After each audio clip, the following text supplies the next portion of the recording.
Well, Dave, you have a very busy day today. You got Shohei throwing the bullpen, Roki will be back here, and then Blake Snell's going to be out there.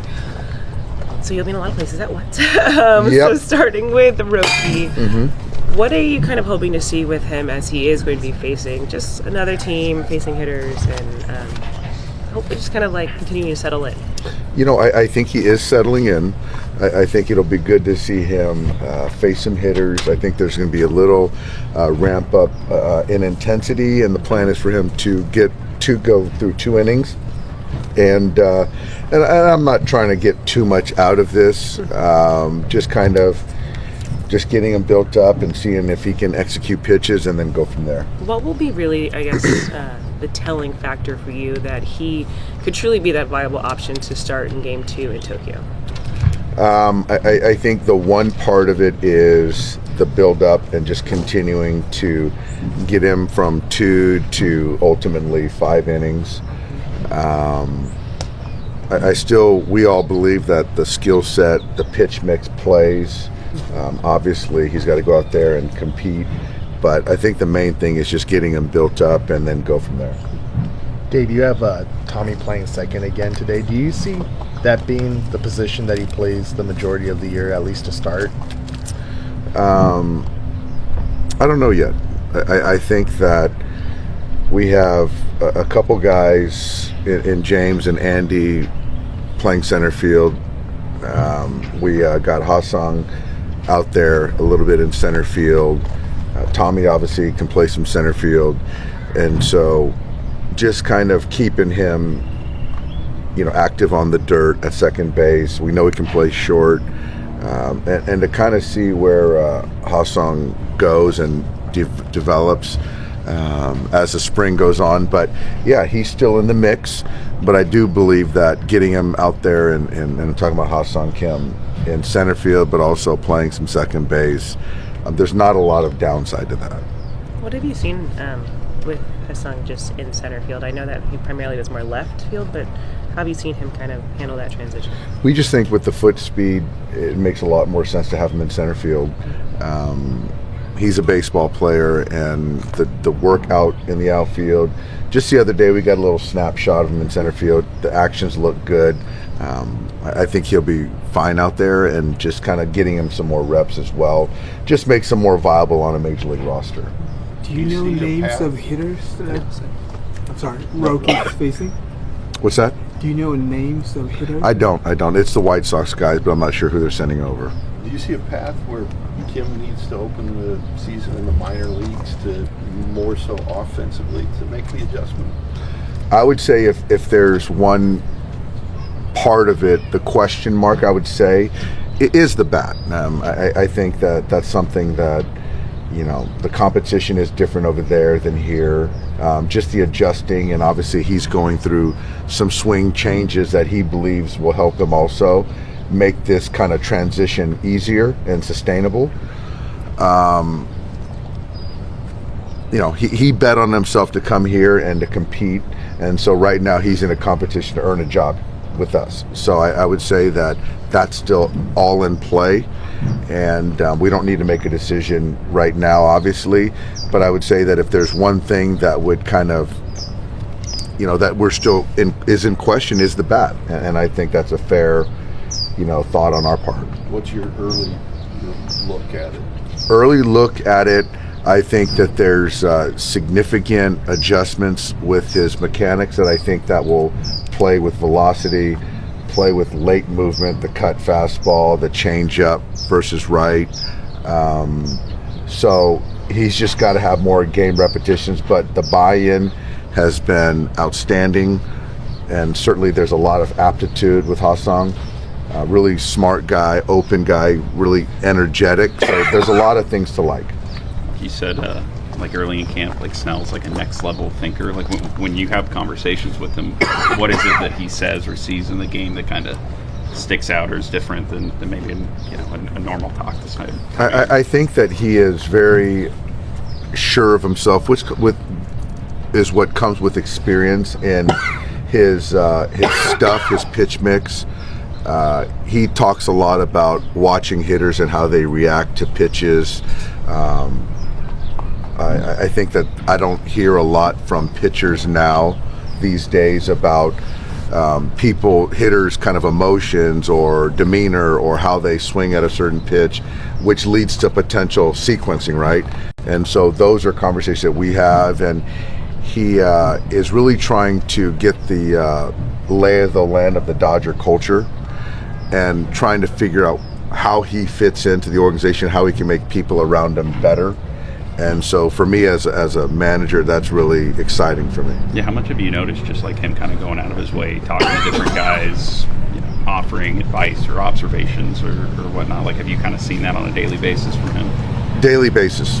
And he's got a lot more bandwidth than... He's in the top tier of players, certainly star players that have the bandwidth to kind of focus on their own job, but also have the openness and the lens to try to make other people better. He's curious. He's really made a point to try to get to know me, the coaching staff, his teammates, which is really unique, surprised to say. For someone who's won 2 Stars, like, is there a little bit of like still trying to prove like, hey, he's somebody who can be at that level consistently every year? I think the knock on him has been he can be really high some years and then have some years that aren't as productive. Like, do you get that sense from him? I do. But I think that all stars have that. It doesn't matter if you're Mookie or you're Clayton or you're Blake Snell. They all have that. Am I still going to be great? Because they have a higher standard, and that's something that I didn't understand as a player. So they all have that. Yeah. Snell has a kind of a reputation as sometimes a second half pitcher or a bit of a slow starter. Do you have an idea of kind of what he's doing right? Like when he's feeling good, how to get that started earlier? Or it doesn't matter as long as he's at his best when he needs to be. I think last year, I think we'd all agree that was an outlier for him as far as no spring training. So I wouldn't even really count that. I haven't, to be honest with you, dug into kind of past year performance, but I do know that he is kind of notable for being a finisher versus, starting and petering out. I know he's in a great spot physically, mentally, and once we start the season, I'm expecting him to get outs. And if he continues to get stronger and build up velocity, great. But, we're counting him to get outs through October.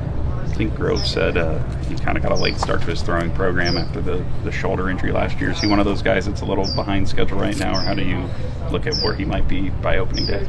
Michael is certainly behind schedule. He's working through some things. I don't see any world where he's ready for opening day. He's got to build up, and not to say that, so he's behind. He's behind.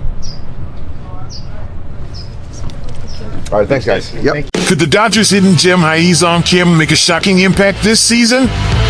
The Los Angeles Dodgers made headlines this offseason with blockbuster acquisitions, but there's one move flying under the radar that could prove to be a game changer.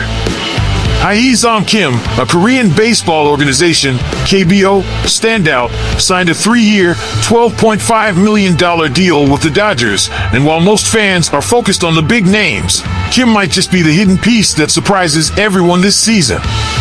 Before we dive into the details, make sure to like this video, subscribe to the channel, and turn on notifications so you never miss a Dodgers update. Introducing Ha-Seong Kim, a versatile talent. Ha-Seong Kim comes to Los Angeles after an impressive 8-year career in the KBO, where he posted a strong .304 batting average. But Kim isn't just a contact hitter. His well-rounded skill set makes him an intriguing addition to this already stacked Dodgers roster.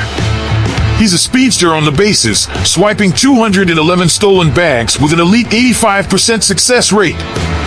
That's a weapon that could be invaluable for the Dodgers, especially in late-game situations. Kim also brings Gold Glove defense, literally.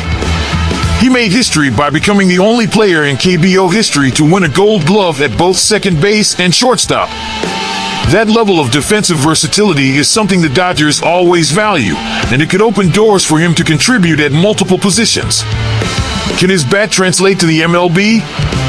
While Kim's speed and defense are undisputed, there's one lingering question. Can he hit major league pitching consistently? The Dodgers are confident in his ability to make contact, but power has never been a major part of his game.